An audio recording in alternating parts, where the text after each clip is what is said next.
After World War II ended, the world wanted to erase every memory of Nazi Germany. Tanks were blown up, melted down, and buried deep under piles of rubble. But somehow, the legendary German panzers didn't die.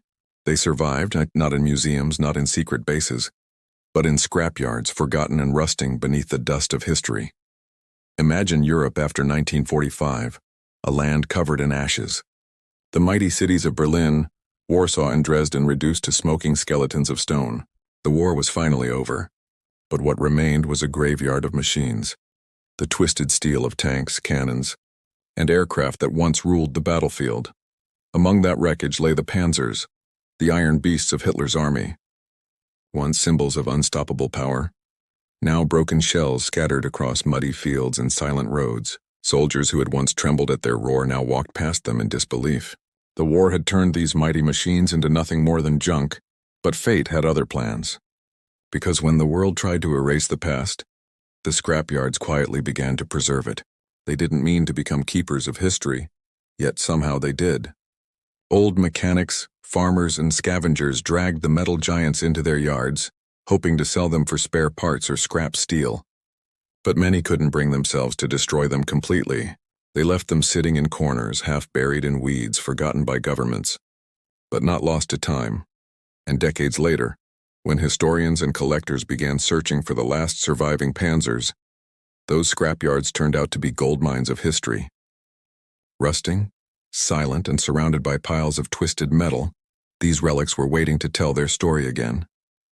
If you love forgotten stories of World War II, stories buried under dust and time, make sure to subscribe. Because this one will change how you see history forever.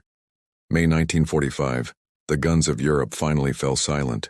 The man who promised a 1,000-year empire was gone, Hitler was dead, and Germany had surrendered. But the end of war didn't bring peace immediately, only silence and confusion. Across the continent, thousands of German tanks, the fearsome panzers that once thundered through Europe, now sat abandoned in open fields, forests, and bombed-out cities. Once the pride of the Third Reich, these machines became nothing more than rusting carcasses of war. Some lay in ditches, burned out by Allied fire. Others were stranded on roads, their crews gone, their engines frozen forever. In the cold air of May, you could still smell the oil and smoke that clung to their steel. Villagers walked past them with mixed emotions, fear, anger, and curiosity. Children climbed on the turrets that had once crushed nations, not realizing they were sitting on ghosts. Farmers began dismantling some for metal. Others were simply too heavy to move. They stood as eerie monuments to a war everyone wanted to forget.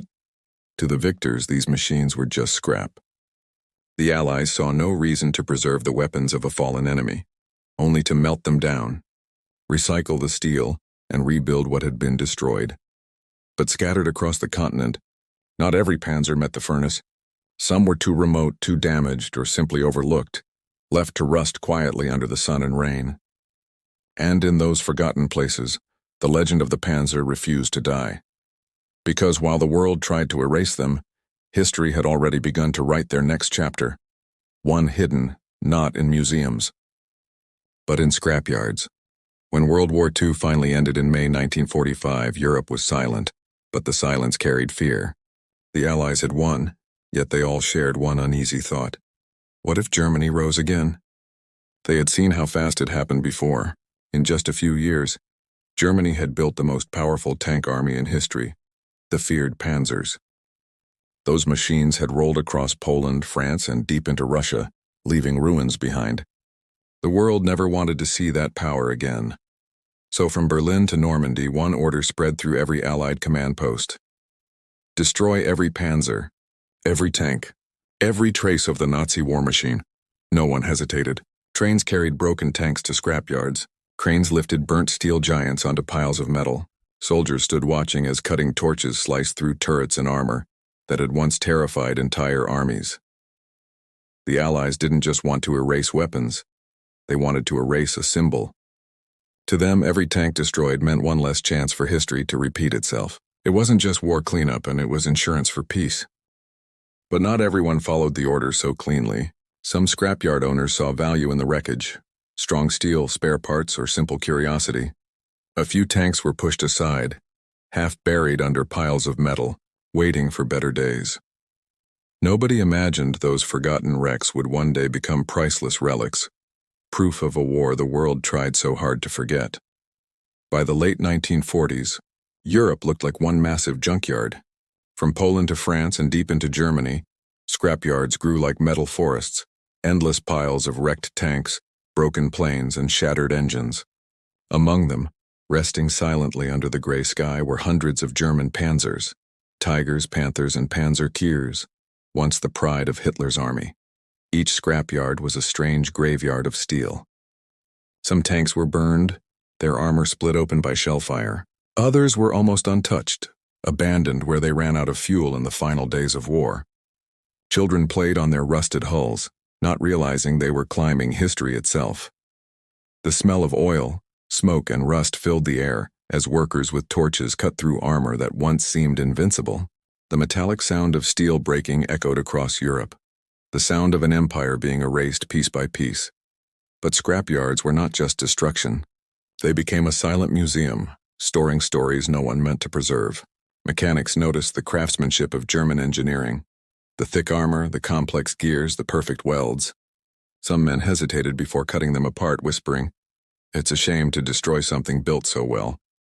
Many scrapyards couldn't process all the metal at once, so tanks were left outside for months, even years, covered in dust, snow, and weeds. Slowly, these piles of death turned into mountains of metal, standing as reminders of the war's shadow. No one knew then that decades later, historians and collectors would search these same scrapyards to uncover the forgotten giants buried beneath the rust. When the guns fell silent, survival, not history, became Europe's greatest concern. For ordinary people, the war had taken everything: food, tools, and shelter. So when they saw the wrecks of German tanks scattered across fields and villages, they didn't see relics of war. They saw opportunity. In the countryside of Poland, France, and eastern Germany, farmers began cutting apart abandoned panzers. Thick armor plates became walls for barns. Tank tracks were melted down to make plows and tractor parts. Even the powerful engines were salvaged, sometimes used to power sawmills or irrigation pumps. A Tiger tank that once thundered across Russia might now help till the soil for wheat. To these people, it wasn't about preservation. It was about rebuilding life from ruins. A tank's turret might be found half buried beside a farmhouse, serving as a feeding trough for animals. Panzer steel became gates, fences, even roofs. One villager in rural France once said, "That metal was stronger than anything we could buy. Why waste it?" But unknowingly, they were erasing pieces of history. Each tank melted or repurposed meant one less story left to tell, one less artifact for future generations to understand the war. What had been a symbol of destruction was now quietly turned into the foundation of peace. By the early 1950s, scrapyards emptied out as locals and small companies recycled nearly everything. No one imagined collectors, historians, and museums would one day pay fortunes for even a single bolt from those tanks. To the farmers and villagers, they weren't historic treasures. They were just scrap metal that kept them alive. Not every panzer met the torch of the scrapyard. Some were simply too massive, too broken, or too far from roads to be moved. Across the vast landscapes of Eastern Europe, in marshes, forests, and riverbanks, they were left where they fell. Buried by mud, swallowed by nature, and forgotten by time. In the chaos after 1945, no one had the equipment or manpower to recover them. A Tiger tank could weigh nearly 60 tons, too heavy even for most Allied trucks. So when these metal beasts sank into the wet earth, they became part of the landscape itself. Seasons changed. Grass grew over them. Forest reclaimed the battlegrounds. Children played over fields that once roared with engines of war, unaware that beneath their feet slept the remains of armored giants. For decades, farmers plowed around them, treating the buried tanks as just another obstacle. Some locals whispered stories of ghosts, of cursed metal, of tanks that vanished into the earth. Others simply forgot they ever existed. Then years later, nature began revealing her secrets. A drought would lower a river, exposing the curved hull of a Panzer IV. A construction crew digging foundations would strike hard steel, realizing it wasn't a rock, but a turret. These accidental discoveries turned scrapyards into treasure maps for historians. Every unearthed tank carried the scars of war, bullet holes, rust and burn marks. silent witnesses to the final battles of the Reich. They weren't just relics. They were time capsules, perfectly preserved in mud and ice. What the world once tried to erase was slowly being unearthed again, not as weapons of destruction, but as powerful symbols of history refusing to be forgotten. Ironically, the very mud and grime that swallowed the panzers also became their savior. While scrapyards tore apart tank after tank, those buried beneath swamps and riverbeds remained untouched, sealed by nature's own armor. Thick layers of oil, clay, and stagnant water formed an oxygen-free barrier, stopping rust from eating the steel. It's one of history's strangest twists. The elements that should have destroyed them ended up preserving them. Engines, gun barrels, and even paintwork on some tanks survived almost perfectly. Logos of the Wehrmacht and faded iron crosses were still visible decades later. To historians and restorers, these finds were nothing short of miraculous. In Poland, dig teams uncovered a Panzer IV so intact that its treads still turned after cleaning. In Belarus, a Tiger tank pulled from a bog looked as if it had sunk yesterday. Its massive 80mm gun still pointed toward the horizon. For many, it was a ghost rising from the past, reminding the world of a war that had tried to bury its own memory. The strange chemistry of decay and preservation created time vaults across Europe. Every layer of soil had guarded a story of battles fought, soldiers lost, and machines built with terrifying precision. And when these tanks resurfaced, they didn't just emerge as relics. They carried with them the fingerprints of an empire that had once sought to dominate the world. Scrapyards may have melted thousands of panzers into silence, but nature had her own plan. Where humans wanted destruction, she chose preservation, and in doing so, she turned the earth itself into a secret museum, one that would one day reveal the truth buried beneath its muddy surface. For decades after World War II, Europe moved on, rebuilding cities, plowing fields, and paving new roads over the ghosts of war. Yet beneath their feet, a forgotten army slept. Entire panzers, half buried and sealed in earth, waited silently as generations came and went above them. Farmers planted crops over them. Children played unknowingly near their rusting turrets, and entire villages grew on land that once echoed with tank engines and explosions. No one imagined that just a few feet below lay relics of destruction, perfectly preserved pieces of history. In places like Belarus, Poland, and the Baltics, stories began to circulate. A tractor breaking through metal underground, strange shapes emerging from the mud after heavy rains, or rumors of iron beasts hidden in lakes.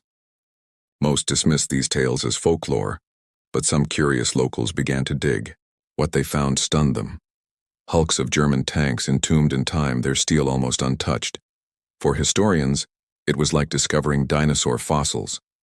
Not bones of creatures, but bones of war. Each tank pulled from the ground carried markings, serial numbers, and sometimes even personal belongings left inside, helmets, radios, and ammunition still sealed in their compartments. What's haunting is how close these relics remained to the living, unseen reminders that history never truly disappears. It just hides beneath the surface, waiting to be remembered. Across Europe, from small villages to industrial cities, people realized they had been living above history's graveyard. The earth had swallowed the remnants of a world that nearly destroyed itself. And as these tanks were unearthed piece by piece, they began to tell the stories of the forgotten, of battles lost, machines abandoned, and a silence that lasted nearly half a century. By the 1970s and 1980s, a new generation of historians, collectors, and war enthusiasts started looking into the forgotten scrapyards of Europe. What began as curiosity soon turned into one of the most fascinating rediscoveries of the century. These explorers roamed through forests, riversides, and decaying industrial zones, following whispers of old German tanks buried after the war. To their amazement, many of those rumors were true. In Poland, France, and even deep in Russia, they uncovered scrapyards that had not been touched since the 1940s, overgrown with weeds, trees growing through the steel frames, and tanks half buried in the dirt. Some were just rusted shells, but others looked almost untouched, their iron skin still intact, markings visible, and interiors preserved like time capsules. One famous discovery came from a Polish scrapyard in the late 1970s, where collectors found several Panzer IVs and even a Tiger tank. still coated in mud and oil, which had acted as natural preservatives. For the first time, people realized how much history had been left to rot behind locked gates and forgotten fences. These rediscoveries ignited a passion among restorers and museums. What scrapyards once considered useless junk was now priceless heritage. Every tank rescued told a story of battles fought, soldiers lost, and technology that defined an era. News spread fast. Photos of half-buried tanks being pulled from the ground appeared in newspapers and documentaries. Governments began to take notice too, realizing that what had once been a symbol of destruction was now a historical artifact. Those who once came to destroy were now coming to preserve. And the scrapyards, once graveyards of war, became treasure troves for the historians of peace. As restorers dug deeper into Europe's forgotten scrapyards, they began uncovering sights no one expected. Entire German tanks preserved almost perfectly as if frozen in time. Under layers of dirt, moss, and oil, the sharp edges of Panzer armor glimmered faintly when the sunlight hit. Many were stunned to see how well these machines had survived decades of neglect. In some scrapyards, entire Panzer hulls were discovered with their tracks still attached and engines intact. The mechanical design of these tanks, especially the Tigers and Panthers, had been so advanced and durable that even years of exposure couldn't fully destroy them. Engineers who examined these finds were fascinated. "It's as if the machines were waiting for someone to wake them," one restorer remarked. Collectors in Eastern Europe reported finding tanks with their interiors still lined with original paint, switches and markings. Even more haunting were the insignias, faded but still visible, the black crosses of the Wehrmacht and, in rare cases, small swastika emblems that had survived under layers of grease and mud. To many, it was eerie, a ghostly reminder of the power and precision that once fueled Nazi Germany's war machine. But for historians, these discoveries were priceless windows into engineering history.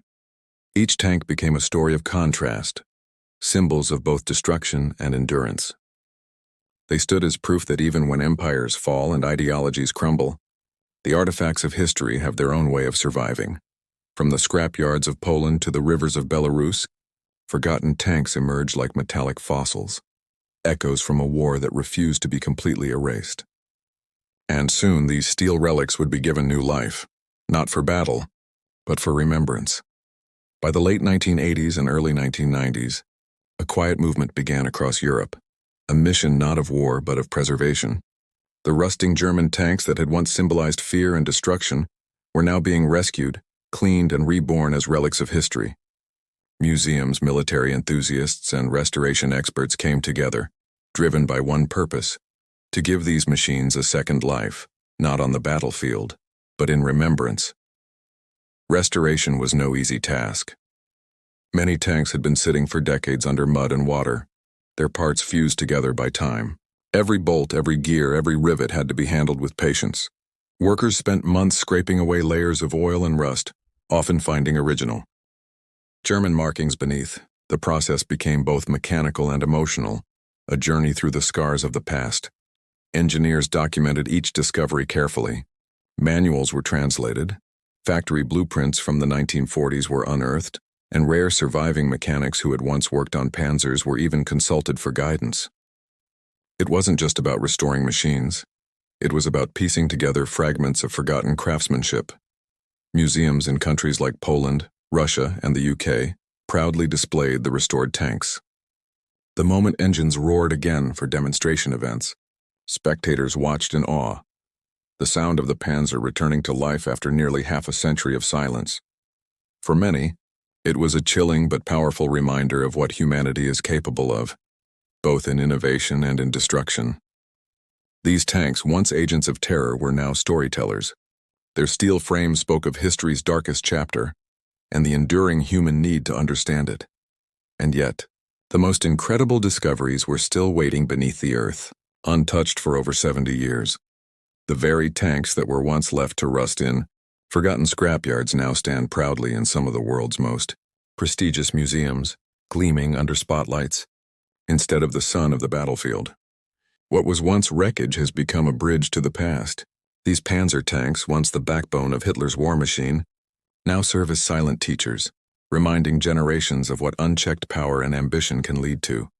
Museums in France, Poland, Britain, and Russia proudly display restored tigers, panthers, and Panzer IVs, their steel polished, their insignias preserved not as glorification, but as history. Each tank carries its own story. One may have been buried in a Polish marsh, another pulled from a French scrapyard, another rediscovered in a farmer's barn decades after the war. Visitors stand before them in awe, not out of admiration for their power, but from the haunting realization that these very machines once shaped the fate of millions. You can almost hear the echoes of their engines, once symbols of domination, now trapped within glass walls of reflection. Children press their hands against the cold metal, asking, how could something so magnificent cause so much destruction? And that's the purpose these tanks now serve, to spark understanding. From twisted wrecks to museum masterpieces, their transformation mirrors humanity's own evolution, from war to remembrance. What was built to destroy now survives to educate, to warn, to remind. Every bolt and scar tells a story not of glory but of consequence. And while these tanks no longer roll across Europe, their presence continues to move us. Proof that even the tools of war can, in time, become monuments of peace. In a twist of fate that history itself could not have scripted better, the very scrapyards meant to erase the machines of war ended up saving them. When Allied commanders ordered German tanks to be dismantled, they believed they were burying the symbols of Nazi power forever. The goal was clear. No trace of the panzer divisions, no chance for Germany to ever rise again with such force. But reality played its own game. Many scrapyard workers, under pressure to clear tons of metal, did the job halfway, stacking hulls upon hulls, burying others under heaps of wreckage. Time, rain, and mud did the rest.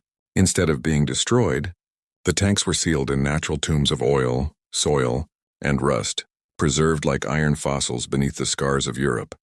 Decades later, when collectors and historians began digging through these forgotten sites, they realized the irony.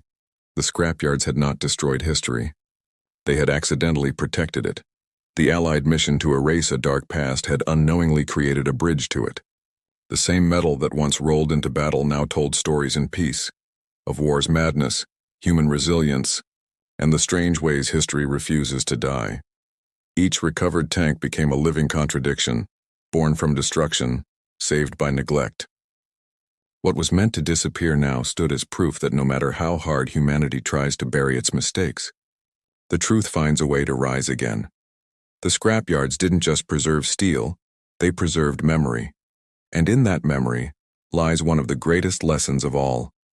History cannot be erased, only rediscovered. So next time you see a Panzer tank sitting in a museum, polished, restored, shining under bright lights, remember this. It wasn't always a display piece. For decades it might have slept quietly under layers of rust, mud, and weeds. Its engine once thundered across Europe. Its armor once carried soldiers into chaos. And when the war ended, the world tried to erase it. Yet somehow it survived. Each tank tells a secret story. Some were buried under farmlands, discovered only when plows struck metal decades later. Others were found deep in forests or riverbeds, their steel hearts preserved by nature itself. What began as machines of destruction became relics of remembrance, cold, silent teachers of what war costs and what humanity forgets. The greatest irony is that scrapyards, those grim factories of erasure, ended up being the guardians of history. Without them, the world might never have seen a Tiger or a Panther tank again. The workers who piled metal without care were unknowingly building a time capsule for the future. Every bolt, every dent, every insignia still visible on those tanks tells us something powerful, that history cannot truly be destroyed. We can melt it, bury it, or hide it, but one day someone will dig it back up. And when they do, the past speaks again. So, the next time you walk through a museum and stand before a Panzer, take a moment to look beyond the steel. Imagine the scrapyard it once rested in, covered in dust, forgotten, waiting for rediscovery. That tank is not just a weapon of war. It's a survivor of history's attempt to erase itself. If stories like this fascinate you, tales of forgotten machines, hidden battles, and the strange afterlives of war, then this channel is your home. Subscribe now because the next secret might take you even deeper into the shadows of World War II. And here's your challenge. Next time you see a piece of old metal or a rusted vehicle, remember, maybe it's not junk. Maybe it's history sleeping beneath the dirt. Subscribe now and let's uncover the forgotten war machines the world tried to erase.